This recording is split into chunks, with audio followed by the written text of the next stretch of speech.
மச்சம் ஒன்ன பார்த்து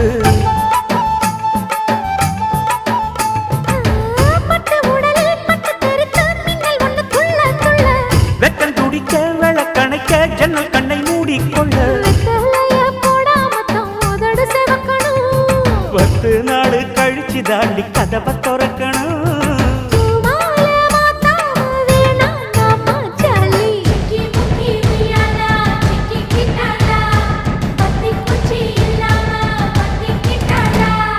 மச்சாங்கிட்ட முந்தானைய தந்து வப்பாளா